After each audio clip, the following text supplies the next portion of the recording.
I've got here 4 overripe bananas and about half a cup of oversprouted buckwheat, which only means one thing in your coactive kitchen. It's time to make banana buckwheat flapjacks. Into them I put fresh coconut. This is a cup of fresh coconut. I've got a cup of pitted dates here that I chopped roughly. I like it whatever size I want them, so they're quite roughly chopped. I'm going to sweeten it also with sultanas as well. The spices I'm using are cinnamon, nutmeg, whole nutmeg there, and I'm out of vanilla pods, so I'm using this vanilla bean paste, which is a really good organic one. That is about it. 2 cups of oats. So I'm going to grind these oats now with some with the buckwheat into a kind of flour for the base. Okay.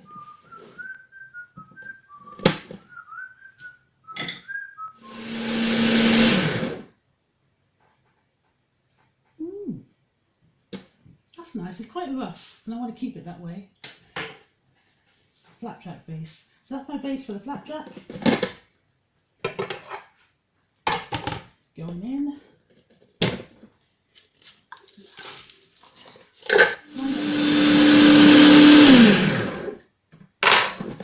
God. Okay, I'm going to add this milled coconut to the base. To the oats and buckwheat base. Give me a kiss to build a dream on. Oh, this is heaven. If you've seen some of my other videos, you know I get very excited about making nut meal because, God, look at it. Oh, that's heaven. I think that's one of my favourite smells. That's what's going on here. God, coconuts. God. Okay. Right, we've got buckwheat and coconut meal. It's so dense and oily, it's just lovely. I'm going to add to that my cinnamon and grate some nutmeg into it. I'm not going to measure this, no. I'm just going to put as much cinnamon in as I want. Ooh, lovely, lovely, lovely. God knows how much that is. I'm going to grate in some nutmeg. Now I'm going to pulverise the sultanas with some vanilla paste. I want about a teaspoon of vanilla paste, or 1 small pod would be perfect. Right, so I put my sultanas in there, sultanas and vanilla bean paste in there. It smells like heaven. I'm going to blitz that up. I'm going to use 1 banana on an S blade to get it blitzed, otherwise the sultanas are just going to fly around in there. And then you'll see what I do later. Okay, overripe. Alright, that's better. Now I'm going to switch from this to the plastic blade because I want to mash these bananas now. I don't want to pulverise them with a steel blade to get them more liquid. I just want to make a kind of thick banana vanilla custard to go with my alternatively, of course, you could mash the bananas by hand or with a fork. Now, of course, you can get the entire recipe off the website ocoactive.com, but just a quick recap.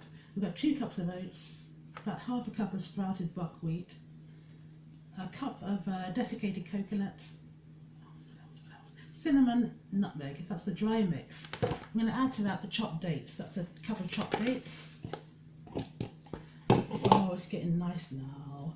Okay, and here's my custard. Banana, sultana and vanilla custard. This is my wet mix. Lovely, lovely. That looks perfect. I'm going to mix it all together and Bob's your uncle.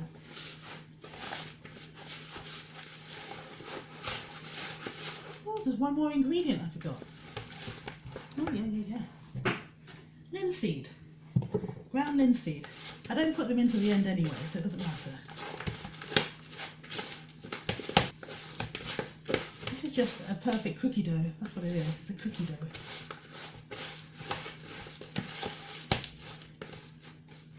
Right, I'm going to spread it along the bottom, increase the surface area, and then I'm going to just sprinkle my ground linseed over the top.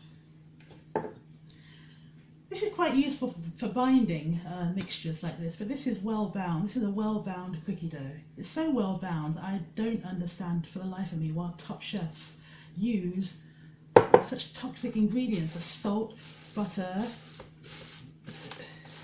sugar, refined flour. What's all that crap?